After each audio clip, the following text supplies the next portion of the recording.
Good morning dear students. जैसा कि आपको पता चल चुका है कि आपके स्कूल के द्वारा आपके pen paper assessment exams conduct किए गए हैं। ये एग्ज़ाम्स 28 जुलाई से 17 अगस्त तक होंगे और ये एग्ज़ाम सिर्फ पिंक रो सेक्शन के लिए कंडक्ट किए गए हैं। इन एग्ज़ाम्स में आपको 3 प्रोजेक्ट बनाने हैं और उनके बेस पर आपके मार्क्स लगाए जाएंगे। तो मैं आज आपको एक प्रोजेक्ट फाइल का डेमो दूंगी जो आपके संस्कृत सब्जेक्ट से रिलेटेड है। इसमें हम सबसे पहले अपने फ्रंट पेज की बात करेंगे। इस फ्रंट पेज पर आपको आपके स्कूल का नाम मेंशन करना होगा और उस पर अपना प्रोजेक्ट फाइल शो करना होगा कि आप अपना ये प्रोजेक्ट फाइल तैयार कर रहे हैं। उसके बाद मैं सेकंड पेज की बात करूं तो सेकंड पेज पर आप अपने सब्जेक्ट को शो करेंगे कि आप किस सब्जेक्ट से रिलेटेड प्रोजेक्ट बना रहे हैं। जैसे मैं यहाँ पे आपको संस्कृत के प्रोजेक्ट डेमो दे रही हूँ, तो आप जैसे यहाँ पे मैंने लिखा संस्कृत परियोजना कार्य, आप भी लिख सकते हैं। जिस भी सब्जेक्ट से रिलेटेड आप बना रहे हैं आपने इस तरीके से लिखना है। उसके साथ साथ आपने प्रस्तुतकर्ता और प्राप्तकर्ता का नाम लिखना है। प्रस्तुतकर्ता में आप स्टूडेंट का नाम लिखेंगे और प्राप्तकर्ता में आप अपने टीचर का नाम करेंगे। ये जो वीडियो है ये 9th और 10th स्टैंडर्ड दोनों के लिए है, क्योंकि संस्कृत में आपका जो मैं यहाँ पर टॉपिक दे रही हूँ वो दोनों क्लासेस में सेम है। तो आप जिस भी क्लास से रिलेट करते हैं, जिस भी क्लास के हैं, आप यहाँ पर अपनी क्लास मेंशन कर देंगे।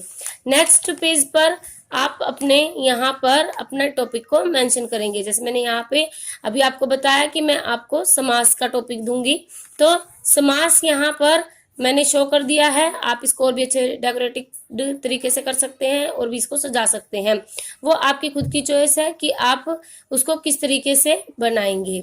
चलिए अब नेक्स्ट पेज पर मैं बताती हूँ आपको। नेक्स्ट पेज पर जब आप अपना टॉपिक क्लियर कर देंगे तब आप उसके साथ ये आपका इंडेक्स शो करेंगे, जिसे हम हिंदी या संस्कृत में विषय सूची कहते हैं। आप यहाँ पर उन टॉपिक्स को क्लियर करेंगे जो आप अपने इस प्रोजेक्ट में बताने वाले हैं। जैसे मैंने यहाँ पर आपको बता दिया मेन पॉइंट्स जो हैं, जो जैसे समास की परिभाषा क्या है, उसके भेद क्या है, आगे जैसे अव्ययी भाव समास, तत्पुरुष समास, और इसी तरीके से आपके आगे भी जो भी होंगे उन्हें आप शो कर देंगे। ये नेक्स्ट पेज पर भी आपका विषय सूची के बारे में ही है। तो चलिए फिर मैं आपको बताती हूँ कि जब आप समास को यहाँ पर परिभाषित करेंगे, जैसे मैंने यहाँ पर साइड के पेज पर ये बड़ा सा लिखा हुआ है, आप इसको अलग तरीके से अलग ढंग से भी बता सकते हैं। जैसे यहाँ पे समास की परिभाषा भी दी गई है, आप यहाँ पे समास की परिभाषा देंगे, उसको मेंशन करेंगे, अच्छे से दिखाएंगे। जब संज्ञा तथा सर्वनाम के अनेक पद मिलकर एक पद बनाएं तथा उसमें विभक्ति चिन्ह आदि का लोप कर दिया जाए तो वहां पर समास होता है। इस तरीके से आप भी इसको यहाँ पर अच्छे से बता सकते हैं। इसके बाद आप समास के भेदों को बताएंगे।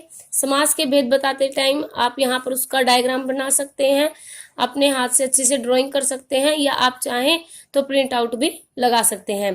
तो यहाँ पे समास के मुख्य 4 भेद होते हैं। वैसे कई बार समास के 6 भेद वो हिंदी के अंतर्गत आते हैं, लेकिन कई बार कुछ ऐसी अपवाद स्वरूप काम हो जाते हैं कि जिसमें आपको 6 भेद के बारे में भी ज्ञान होना चाहिए, लेकिन मुख्यतः इसमें 4 भेद ही आते हैं समास के अंदर। जैसे अव्ययी भाव, तत्पुरुष, तत्पुरुष के भी आगे 3 समास और लिए गए हैं, द्वंद्व समास, बहुव्रीहि समास।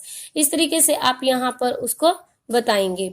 उसके बाद जब आप समास को बता देंगे, उसके बाद आप उसके आपने भेद बताए हैं उन भेदों को अलग अलग से यहाँ पर डिफाइन करते हुए चलेंगे, और प्रत्येक समास को आपने अच्छे से डिफाइन करना है।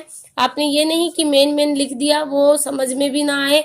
आप उसको थोड़ा सा अच्छे से विद एग्जाम्पल, विद डायग्राम, अगर हो सके तो आप यहाँ पर उसका डायग्राम बना सकते हैं, ताकि वो बहुत अच्छे से आपको दिखाई दे और दूसरे को समझ में आए। ठीक है, तो आपने ये यहाँ पर इस तरीके से करना है। ऐसे आपने उसके सभी भेद यहाँ पर बताते चलने हैं, उनको अच्छे से कर देना है। इस तरीके से जब आपके ये सारे हो जाएंगे समास, उसके बाद लास्ट में आपको ध्यातव्य यानी ध्यान रखने योग्य बातों के बारे में अवश्य बताना होगा कि आपको समास करते वक्त कौन कौन सी बातों का ध्यान रखना है। ठीक है, और लास्ट में जैसा कि मैं बताती हूँ कि आपको एक प्रश्नावली रखनी है और उस प्रश्नावली के अंतर्गत आपको अपने प्रोजेक्ट से रिलेटेड क्वेश्चंस को यहाँ पे लिखना है, ताकि वो क्वेश्चंस लिखते समय, उनको समझते समय आपको अपने प्रोजेक्ट के बारे में पूरी नॉलेज रहे, और जब दूसरा भी आपके प्रोजेक्ट को देखे तो उसको ये समझ में आ जाए कि आपने अपने प्रोजेक्ट में किन किन चीज़ों को मेंशन किया है। इस तरीके से आप अपने प्रोजेक्ट को अच्छे से क्लियर करेंगे। देखिए बेटे, आप चाहें तो अपने प्रोजेक्ट को बहुत अच्छे से यहाँ पर क्रिएटिव ढंग से बना सकते हैं। ये आपको आपके अकॉर्डिंग ही करना है। आप पे कोई बाउंडेशन नहीं है कि आप इसको सिंपली ही बनाएं या आप इसको बहुत ही अच्छे तरीके से बनाएं। जैसा आपको उचित लगता है आप वैसा बनाएं। लेकिन देखिए बेटे, अगर आप इसमें थोड़ी सी क्रिएटिविटी यूज करेंगे तो आपका प्रोजेक्ट ज़्यादा अट्रैक्टिव लगेगा और वो आपको ज़्यादा मार्क्स गेन करने में भी हेल्प करेगा। तो इस तरीके से आप अपना प्रोजेक्ट तैयार कर सकते हैं। Thank you.